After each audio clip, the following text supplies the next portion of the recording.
ఇండియాలోనే #1 varicose veins hospital Avis vascular centre. నమస్తే రమగారు. నమస్తే జయ. రమగారు, మంచి ట్విస్టులున్న కథ. ట్విస్టులు ఒకటి ఉంటే చాలదా? నెంబర్ రెండు మూడు ఉండాలి. పూర్వం అంట ఒక పల్లెటూరులో ఓ భార్య భర్త ఉండేవాళ్ళు. పిల్లలు లేరు వాళ్ళకి, రైతు పాపం. అయితే వాళ్ళకి ఏమైందిట, ఒకనాడు ఒక తప్పిపోయిన పిల్లవాడు దొరికాడు. ఆ పిల్లాడిని పెంచారు. పిల్లవాడికి ఒక 17, 18, 19 ఏళ్ళు అలా వచ్చినాయి. వాళ్ళతో పాటు ఉండేవాడు. ఏదో పేద రైతు, ఏదో పొలం పని చేసుకునేవాళ్ళు. ఓ పిల్లాడికి అన్నం పెట్టలేకపోతారా వాళ్ళు, వాళ్ళతో పాటు ఉండేవాడు. క్రమంగా ఏమైందట, ఆ ప్రాంతంలో కరువు వచ్చేసింది. ఈ రైతు దంపతులు బాగా పేదవాళ్ళు, పెద్దవాళ్ళు కూడా, పేదతనంతో పాటు పెద్దవాళ్ళు కూడా. పిల్లాడు 19, 17, 18 ఏళ్ళు వచ్చినాయి, కానీ వాళ్ళకి 75 ఏళ్ళు వచ్చి ఏదో ఉన్న ఆహారం పెట్టుకుని తినేవాళ్ళు. క్రమంగా ఏమైందంటే ఆహారం నిల్వలు కూడా తగ్గిపోయింది.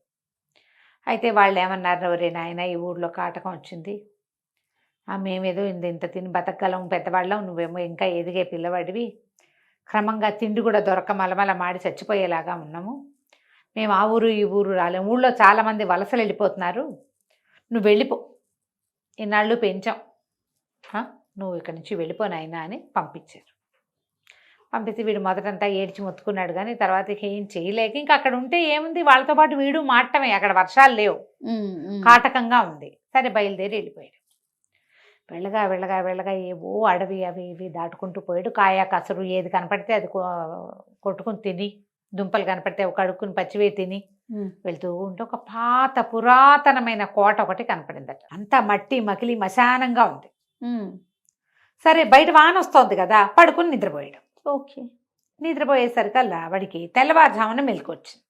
ఎందుకు మెలకు వచ్చిందో చూస్తే వీడి భుజానికి ఏదో తగులుతోంది నిద్రలో ఉండగానే.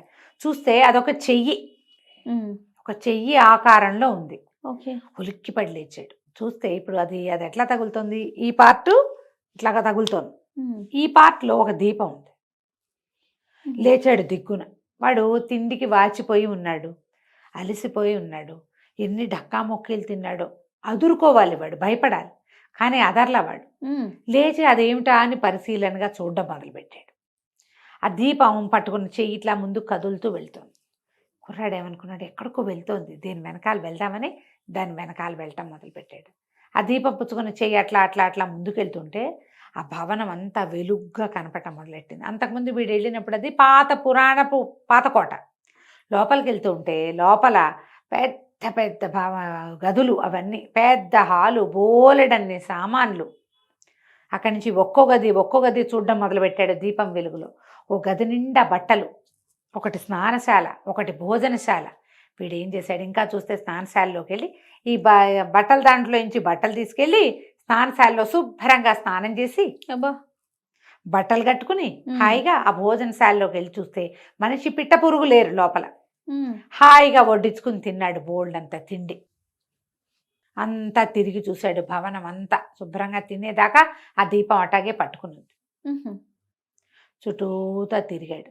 తిరిగి వచ్చి మళ్ళీ తను ఎక్కడికి మొదలు పెట్టాడో అక్కడికి వచ్చాడు. అక్కడ ఒక హంసతూలిక తల్పం ఉంది. వాడు నేల మీద పడుకున్నాడు ఇందాక, ఇప్పుడు తల్పం ఉంది. ఆ తల్పం మీద పడుకుంటే ఆ దీపం మాట్లాడడం మొదలెట్టింది. ఓ అబ్బాయి, ఇప్పటిదాకా ఎంతమందో వచ్చారు ఈ భవనంలోకి, ఈ దీపం పుచ్చుకున్న చేతిని చూసి హడిలు చచ్చారు, ఒక్కడు కూడా నిలబడలా, నువ్వు ఒక్కడివే నిలబడ్డావు, ధైర్యంగా ఉండు, నీకు రాజకుమార్తె సొంతం అవుతుంది అని చెప్పి వెళ్ళిపోయింది. చెయ్యి వీడు తల్పం మీద పడుకున్నాడు. ఉన్నట్టుండి ఏదో పెద్ద శబ్దమైంది. ఎవళ్ళో తలుపు దోసుకొస్తున్నారు లోపలికి. ఒక పటాలం వచ్చింది.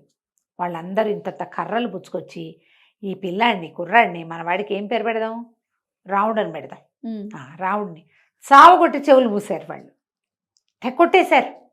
సున్నంలోకి ఎముక లేకుండా, లేదా ఎముకలో సున్నం లేకుండా చిత కొట్టేశారు. కొట్టేసి వెళ్ళిపోయింది. మొత్తం పటాలం అంతా మాయమైపోయింది. అమ్మో, అయ్యో దేవుడా రావుడా అని మూలుగుతూ ఉన్నాడు. ఇంతలో ఏమైంది, ఆ దీపం పుచ్చుకొని చెయ్యి వచ్చింది చక్క. వీళ్ళంతా వెళ్ళిపోయాక దీపం పక్కన పెట్టి ఏదో మందు తీసి రాసింది ఒంటి మీద, ఓపిగ్గా ఉండు నువ్వు అని చెప్పి.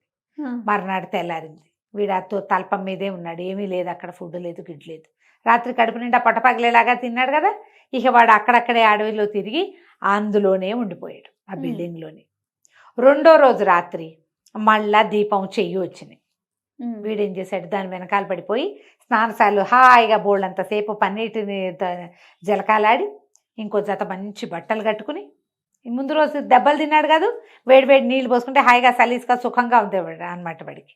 చక్కగా అన్నం వడ్డించుకుని ముందు రోజు తినని వెరైటీలు అన్నీ రెండో వెరైటీలు తిని, ఇన్ని పళ్ళు తిని, ఐస్ క్రీములు అవి ఉంటే స్వీట్లు అవి ఉంటే అవన్నీ తిని మొత్తం భవనం అంతా తిరిగి చూసి మళ్ళీ వచ్చి మంచం మీద పడుకున్నాడు. దీపం వెళ్ళిపోయింది. అక్కడి నుంచి మళ్ళీ తలుపు తెరుచుకుని పెద్ద పటాలను లోపలికి వచ్చింది. అయ్యో చిత కొట్టి పెట్టారు వాళ్ళు. ఇదేంటమ్మా కడుపు నిండా పెడుతున్నారు, కొడుతున్నారు. అయిపోయింది. మొత్తం జనం అంతా వెళ్ళిపోయాక మళ్ళీ దీపము చెయ్యి మళ్ళీ వచ్చాయి. ఆ దీపం పక్కన పెట్టి వీడి ఒంటికి మందు రాసి వెళ్ళిపోయింది దీపం. 2 రోజులు ఇదే అయింది. మూడో రోజు కూడా అలాగే చక్కగా దీపం చెయ్యొచ్చింది. వీడన్నీ శుభ్రంగా వడ్డించుకు తిన్నాడు. చావు కొట్టించుకో దొడ్డుకర్ర దగ్గర పెట్టుకుందాం అనుకుంటున్నాడు. దొడ్డుకర్ర పెట్టుకుని మాత్రం వాళ్ళ 30-40 మంది వచ్చారు పటాలం. అదే మూడో రోజున ఏమైంది, మళ్ళీ చావు కొట్టేసి. అయినా వాడు వెళ్ళట్లా. సత్యనో దేవుడా అని పడుంటే ఈసారి మూడో రోజు దీపం పుచ్చుకుని చేయరాల ఒక అందమైన రాజకుమార్తె వచ్చింది లోపలికి. వచ్చి ఏం చేసింది, అమ్మాయి దగ్గర ఒక కొప్పెర లాంటిది నీళ్లు పెట్టుకునేది ఒకటి, అందులోంచి మంత్రజలం తీసి చల్లింది. వీడు మొత్తం దెబ్బలన్నీ మాయమైపోయినాయి, ఏమీ లేవు దెబ్బలు. అమ్మాయి ఏం చెప్పిందంటే, నేను ఒక ఫలానా దేశపు రాజకుమార్తెని, నన్ను మా నాన్న శత్రువులు అపహరించి మంత్రబలంతో ఇక్కడ కట్టేశారు. మీకు ఈ 2 రోజులు దారి చూపించింది చెయ్యి నాదే. నేను ఇక్కడ ఉండకూడదు. నాకు ఇక్కడ వీళ్ళు ఏ మంత్రంతో నన్ను కట్టేశారో ఆ మంత్రం నాకు దొరికింది. నేను ఇక్కడి నుంచి వెళ్ళిపోతా. నువ్వు మా కోటకు వచ్చేసి నేను నిన్ను పెళ్లి చేసుకుంటాను. నీ వల్లే నేను బయటపడ్డా. ఎంతమందో ఈ కోటలోకి వచ్చారు నా కోసం, అన్ని తెలిసి వచ్చిన వాళ్ళు ఉన్నారు, తెలియక వచ్చిన వాళ్ళు ఉన్నారు. ప్రతి వాళ్ళు మొదటి రోజు దెబ్బలకి మొదటి వాడు దీపం చేయి చూడంగానే పారిపోయిన వాళ్ళు కొంతమంది, మొదటి రోజు చావు దెబ్బలు తిన్నాక పారిపోయిన వాళ్ళు ఇంకొంతమంది. మూడో రోజు దాకా ఎవరు ఉండలేదు. రాజకుమార్తె దక్కుతుందన్న ఆశతోటి ఉన్నావు, నేను నీకు దక్కుతా, మా కోటకి రా అని చెప్పి వెళ్ళిపోయింది. అమ్మాయి మాయమైపోయింది. ఎప్పుడైతే ఆ అమ్మాయి మాయమైపోయిందో వీడు చక్కటి బట్టలు కట్టుకుని హంసతూలిక తల్పం మీద ఉన్నాడు చూడు, ఢామ్ అని నేల మీద పడ్డాడు. వాడి ఒంటి మీద బట్టలు చింకి జీర్ణాలు అయిపోయినాయి. ఆ హంసతూలిక తల్పం మాయమైపోయింది. ఆ భవనం పాడుగొట్లాడుకుంటూ పాత భవనం. ఇది ఉన్నదేమో ఒక అడవిలో. వాళ్ళు చెప్పిన ఫలానా రాజ్యం అక్కడెక్కడో. వీడేం చేస్తాడు, ఎటా వెళ్తాడు అక్కడికి. ఆ అమ్మాయి ఏమనుకుంది, బహుశా వాడు శక్తితోటి వస్తాడు అనుకుంది. వాడికి శక్తి లేదు, వాడు మామూలు వాడు. ఏమనుకుందో రమ్మని చెప్పి వెళ్ళిపోయింది అంతే. వీడు మరీ ఇంత పేదవాడని వాడి దగ్గర ఏం లేదని అమ్మాయికి తెలిసి ఉండదు, వెళ్ళిపోయింది. ఎప్పుడైతే రాజకుమార్తె తన రాజ్యంలోకి చేరిపోయిందో మంత్రం కట్టు విడిపోయింది. రాకుమార్తె అక్కడ ఒక శరీరం ఉంది, అమ్మాయిది ఆత్మ ఇక్కడ ఉందన్నమాట. ఆ మెలకు వచ్చింది. మెలకు రాగానే మంత్రకట్టు విడిపోయింది, రాకుమార్తెకి మెలకు వచ్చేసిందని ఆ రాజభవనంలో అంతా పండగలు చేసుకున్నారు. ఎన్నాళ్ళ నుంచో అమ్మాయి అలా ఉండిపోయింది. పిల్ల శరీరం పెరుగుతూనే ఉంది. 10 ఏళ్ల వయసులో తీసుకొచ్చి పడేశారు ఇక్కడ. ఇప్పుడు ఒక 17-18 ఏళ్ళు వచ్చినాయి. పిల్ల బాడీ పెరిగింది, 18 ఏళ్ళ పిల్లకానే ఉంది.